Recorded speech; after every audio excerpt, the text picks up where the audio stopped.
Welcome back to the Mountain Morning Show. I'm joined by my friend Bill Humbert, recruiter guy and author of Recruiter Guy's Guide to Finding a Job. Welcome back to the show, Bill. How have you been? Chelsea, I'm well, thank you. Wonderful. I'm excited to discuss this topic this morning because it's one that can really mean improved efficiency of your company and various goals that you want to accomplish. You might be wondering, why are things not happening? Well, it might have to do a lot with developing higher employee engagement. What a concept, right? Well, you know, you would think that it would just be something everybody would just understand or, you know, say, well, geez, let's do this right away.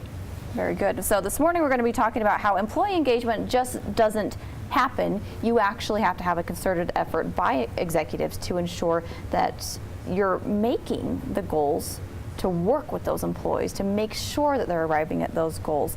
So, and then eventually it can become part of the culture, why is that so valuable? Well, it's really valuable because once it becomes ingrained into the culture, then people start doing it automatically.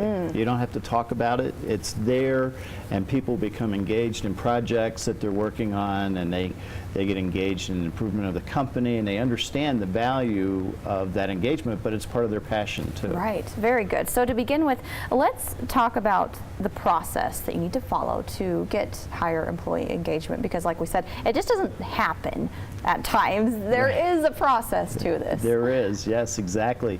You know, and what happens in a lot of companies is they kind of have the cultural project du jour.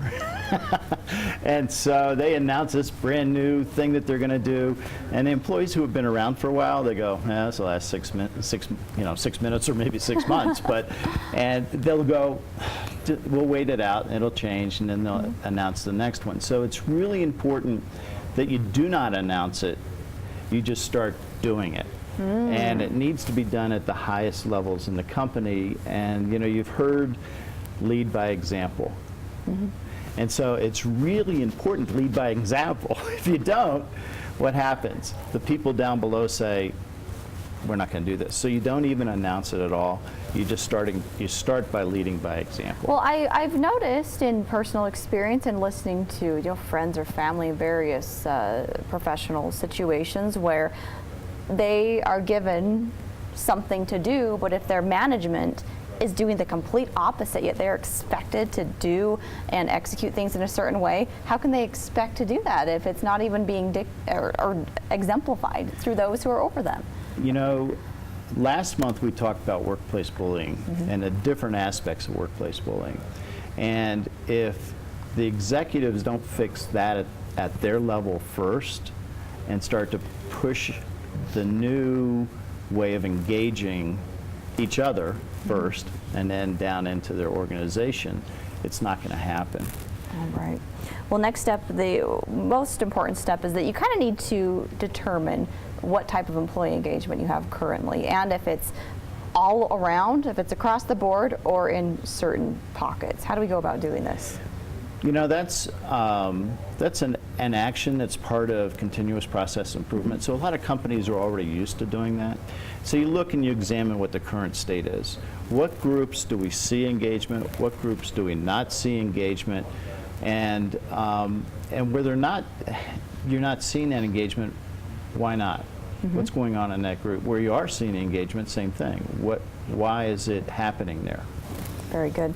And then along with that, you need to ensure that employees feel safe when they are indeed giving suggestions to improve the situation or improve the business. Why is this idea of feeling safe and offering suggestions so valuable?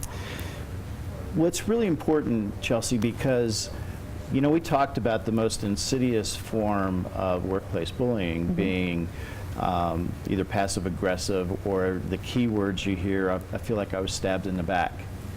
And so the passive-aggressive bullier, what they do is they're friends to us, and then we turn our backs, and then they're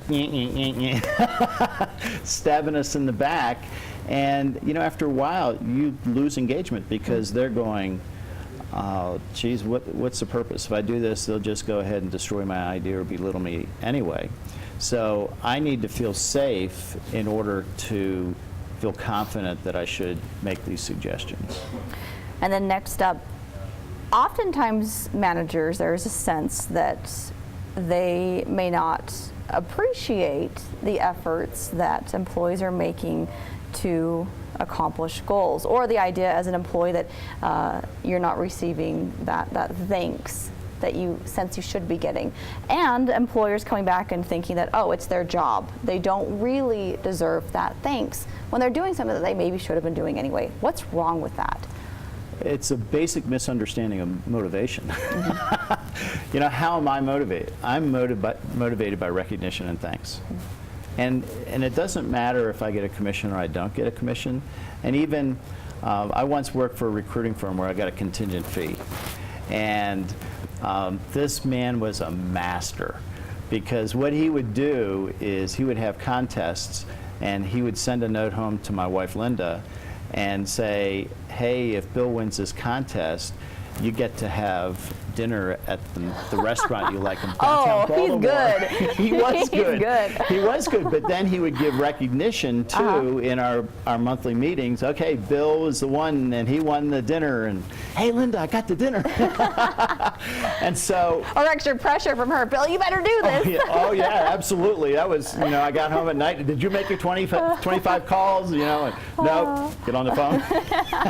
Or on the couch. Exactly.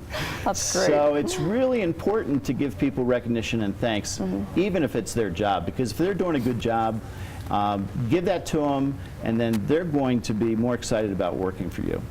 Well, I can see how that would even act to increase the respect you might have for management, because you recognize that they are recognizing what you're doing, and that means a lot, I think, to people. Exactly, Chelsea. You know, respect goes both ways.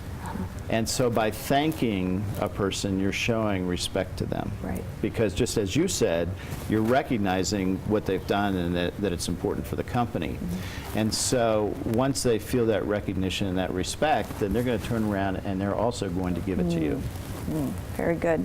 And then last of all, what is the result of higher employee engagement? I think, or as I'm sensing from our conversation, it's a lot more expansive than you may even suspect as a manager. It certainly is. You know, first of all, as a manager, you want to hire people who are better than you.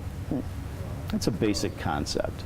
Not all people follow it, but it's a basic concept. So if you hire people who are better for you and they become engaged, now what happens? First of all, they're making impacts within the company.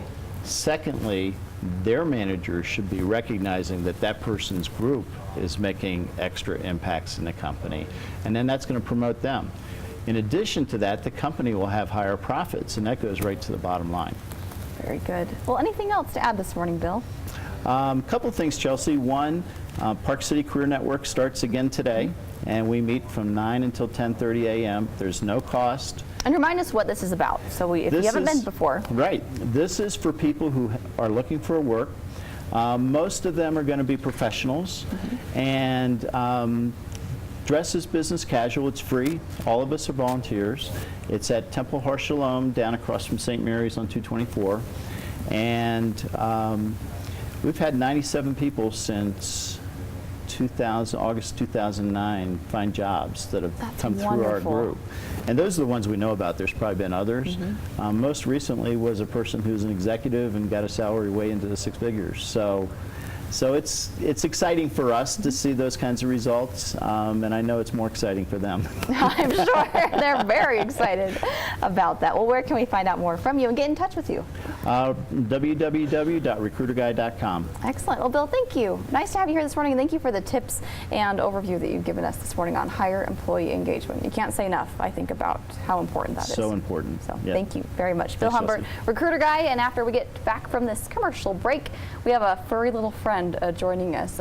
Bill, it's a fox. It's a fox? It's a fox. I might even hang out for a while. I know, from Jim's Reptile Rescue Service. That's up next. Don't go away.